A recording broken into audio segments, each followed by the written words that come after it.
जय जोहार संगवारी हो, मैं हूं नीलम सिंह। आप मन देखा था नेताजी.लाइव। नेताजी.लाइव के माध्यम से हमारी कोशिश होती कि हमन आप मन तक आपके पसंदीदा नेता मन के देगी वक्तव्य और भाषण ला आप तक पहुंचा सकन, वो भी असंपादित। और साथ ही साथ समय समय में सामयिक विषय में विश्लेषण के माध्यम से नेता मन के लेगी निर्णय आप तक आप मन की भाषा में पहुंचाए की कोशिश करथन, ताकि आप जिन जनप्रतिनिधि मन ला अपन वोट ले जिताए हवा वो कब का आपके प्रति जिम्मेदार और संवेदनशील हवे। अब देखथन यूसीसी यानी यूनिफॉर्म सिविल कोड यानी समान नागरिक संहिता में विश्लेषण। एक ठन घर में जब अलग अलग लोगन पर अलग अलग कानून नहीं हो सके तब फिर एक देश में अलग अलग कानून काबर। अब समय आगे हवे कि हमन दुनिया के बाकी सभ्य विकसित समाज की तरह अपन देश में भी यूसीसी यानी यूनिफॉर्म सिविल कोड यानी कि समान नागरिक संहिता लावन। सुप्रीम कोर्ट कई बार एक पक्ष में सलाह दे चुके हवे, उस सरकार दृढ़ इच्छा शक्ति दिखावत है।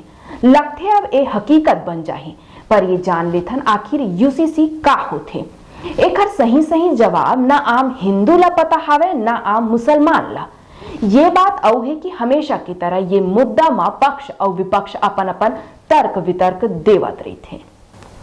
आम हिंदू के नजर में ये मुसलमान मन के 4 शादी, 3 तलाक, लव जिहाद और बढ़त आबादी ला रोके के तरकीब है। मुझे लगता है, यानी देखिए, हमें थोड़ा अध्ययन करना चाहिए।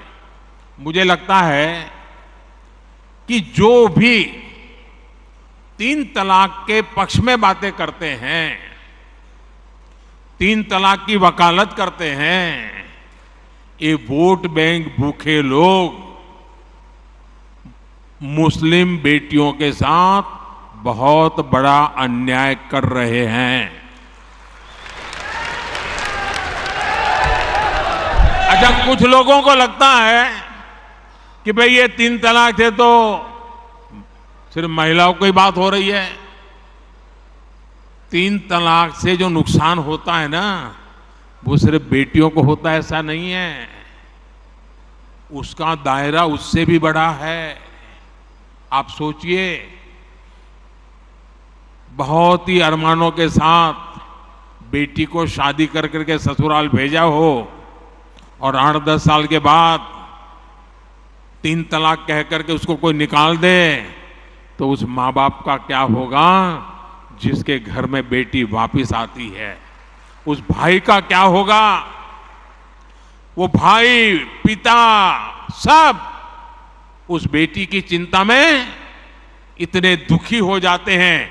इसलिए 3 तलाक से सिर्फ बेटियों को ही अन्याय होता है इतना नहीं, पूरे परिवार तबाह हो जाते हैं। माता, पिता, भाई सब दुखी हो जाते हैं। और देखिए, दुनिया के अनेक मुस्लिम बहुल्य देश, इसका इस्लाम से संबंध होता तो दुनिया का कोई मुस्लिम देश 3 तलाक खत्म नहीं करता। मुस्लिम बहुल्य देश जहां पूरी तरह इस्लाम राज्य है, वहां भी 3 तलाक बंद कर दिया है। मैं परसों इजिप्ट में था, मिस्र में था। मिस्र में, इजिप्ट में 90% से ज्यादा सुन्नी मुसलमान समाज है। और इजिप्ट में आज से 80-90 साल पहले 3 तलाक की प्रथा को समाप्त कर दिया। हमसे 90 साल पहले। अगर 3 तलाक इस्लाम का जरूरी अंग है तो पाकिस्तान में क्यों नहीं होता भाई? अगर 3 तलाक इस्लाम का जरूरी अंग है तो इंडोनेशिया में क्यों नहीं होता? अगर 3 तलाक इस्लाम का जरूरी अंग है तो कतर, जॉर्डन, सीरिया, बांग्लादेश, ये तो सारे मुस्लिम बस्ती वाले देश हैं, वहां पर उनको बंद क्यों कर दिया? मैं समझता हूं कि मुसलमान बेटियों पर 3 तलाक का फंदा लटका कर कुछ लोग उन पर हमेशा अत्याचार करने की खुली छूट चाहते हैं। यही लोग 3 तलाक का समर्थन भी करते हैं। और मैं जानता हूं कि इसलिए ही मेरी मुस्लिम बहनें, बेटियां, मैं जब भी जहां जाता हूं वो भाजपा के साथ खड़ी रहती है, मोदी के साथ खड़ी रहती है। साथियों, भारत के मुसलमान भाई बहनों को भी ये समझना होगा कि कौन से राजनीतिक दल उन्हें भड़का करके उनका फायदा लेने के लिए उनको बर्बाद कर रहे हैं।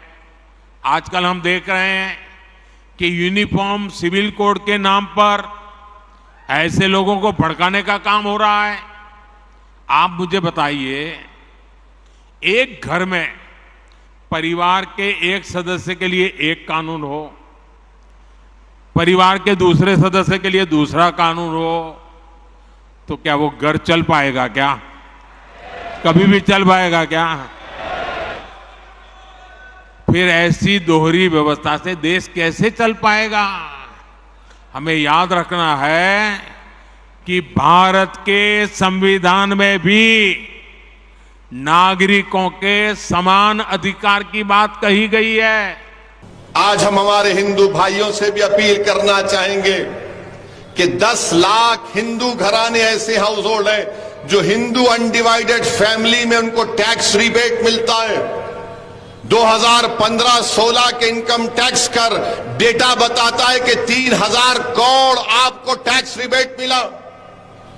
जो देश के प्रधानमंत्री आज यूसीसी की बात करते हैं, क्या हमारे हिंदू भाई हिंदू अनडिवाइडेड फैमिली के टैक्स रिबेट को छोड़ने तैयार हैं? उनको फैसला करना पड़ेगा। देश के प्रधानमंत्री बोलते हैं कि एक घर में 2 कानून कैसे होंगे। देश के प्रधानमंत्री आपको जो लिख कर दे देते हैं आप पढ़ देते हैं। मैं जानता हूं कि आप बहुत पढ़े लिखे हैं, इस पर कोई इनकार नहीं है। देश के प्रधानमंत्री के पास वो डिग्री है जो किसी नागरिक के पास नहीं है। देश के प्रधानमंत्री के पास एंटायर पॉलिटिकल साइंस की डिग्री है। तो देश के प्रधानमंत्री को हम बताना चाह रहे हैं कि एक घर में 2 कानून, तो संविधान में कंकरेंट लिस्ट क्या है, यूनियन लिस्ट क्या है, स्टेट लिस्ट क्या है? प्रधानमंत्री अगर आप देख लेते तो मालूम होता।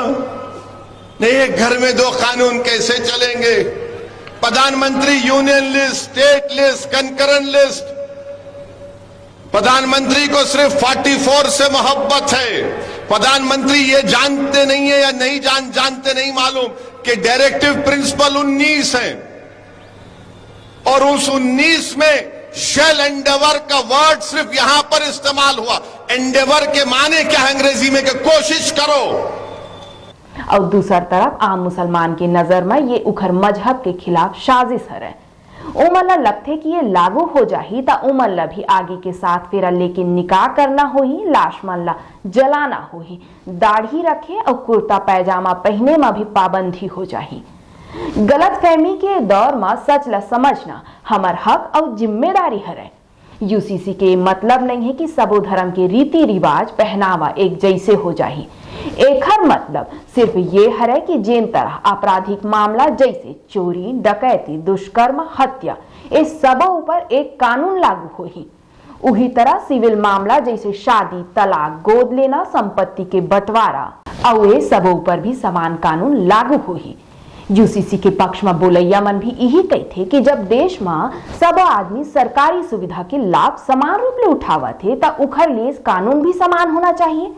देश के सर्वोच्च अदालत भी कई बार सरकार ला समान नागरिक संहिता लागू करे बर कह चुके हवे और सरकार ला यूसीसी के विरोध करैया राजनीतिक दल के बात भी सुनना चाहिए।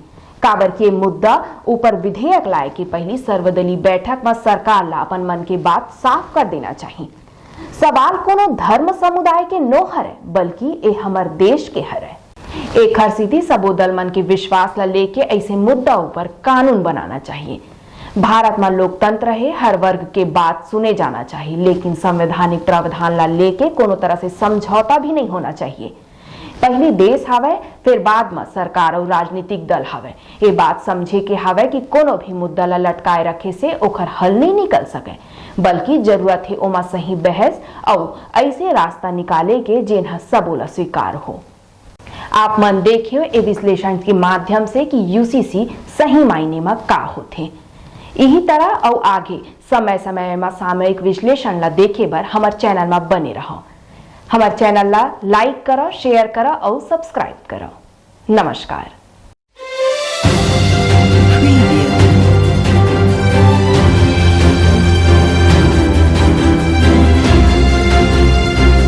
नेताजी.live के प्रायोजक है Satyadeep diagnostic and clinic, Supela, Bhilai.